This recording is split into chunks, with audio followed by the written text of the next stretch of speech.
Hello everyone, I am Candidate Master Atul Dahale and welcome to my Incredible Chess channel. The game which I am going to show you today is a special game because it involves a queen sacrifice. So guys, please do watch it till the end and enjoy the game. This is a perfect example of how to launch an attack on your opponent's king and how to checkmate him with just minor pieces. Yes guys, minor pieces. So before we go further, don't forget to like this video, subscribe to my channel, and if you love this game, don't forget to share it with your friends so that they can also enjoy. So let's begin. White player is Flohr and black player's name is Pitschak. It was played in Berlin 1930. Okay. Then it started with knight f6, knight to f3, e6 was played, and then knight d2.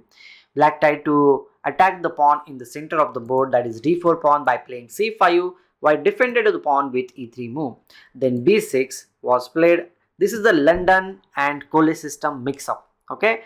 White plays bishop to d3, bishop b7. Of course, when you say A, you need to say B. So black develops the bishop on this diagonal. White castles in this position. White continues his development. Black also continues his development. c4 was played and now he castles. Both the sides have castled in this position. The bishop is already on a good diagonal, I must say. Here is the diagonal for the bishop. Now b3 was played in order to develop this bishop on b2. Black as well as white are adopting almost same strategy in this position. That's why black went on to play d5. Almost symmetrical pawn structure and piece position also you can say. White played queen to c2 and now knight to c6. The idea is to play knight b4 and attack queen as well as the bishop in this position. And if you manage to do that, white will lose the bishop in the position. Means not lose, that bishop will be exchanged, and in this position the light square bishop is important. Okay, so white stops that threat by playing a3. Now c captures d4. Here the normal move would have been e captures d4, but it has a trick that after this capture on c4, the pawn on d4 will be hanging. So that's why instead of going for that thing, white decided to capture on d5. But actually it is not that good move because it allowed queen captures d5. Now there is a very serious threat along this a8 to h1 diagonal. Okay, the point is after e captures d4, the knight on f3 is unable to move. If it moves, there will be a checkmate on g2. How to achieve that thing? I hope that you have got it till now. We need to capture. Black player capture on d4. Obviously if you capture here on d4, queen g2 is a checkmate, so white cannot really do that thing. The queen is under attack, so he plays queen to b1. Okay, after that he threatens very simple thing. In this position, after knight captures f3, knight captures f3, queen d3 is not possible because queen is supporting. That's very easy, I know this thing. But here white decided, black decided to play rook f d8 to renew that threat. See, I would like to tell you one thing.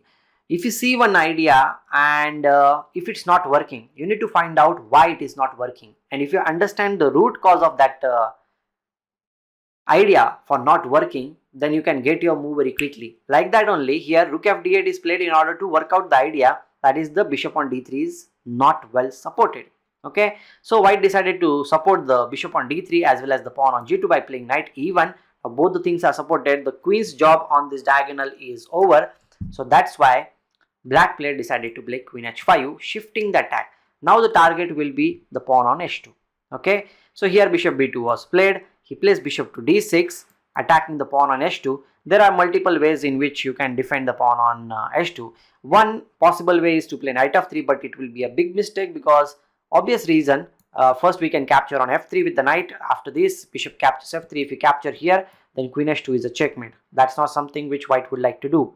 Another option which I feel like h3. This is also there, but black has series of good moves in this position. The first move is queen e5, threatening queen to h2 check and mate.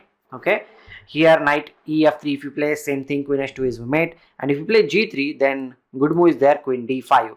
The idea is to play queen h1 checkmate. If you play f3, then again you can go back to this g5 square. The knight on d2 as well as the pawn on g3 is under attack, and white cannot really defend both the things at the same time. It will lead to a lost position, I must say like that. So h3 is not working, so that's why he played g3 in this position.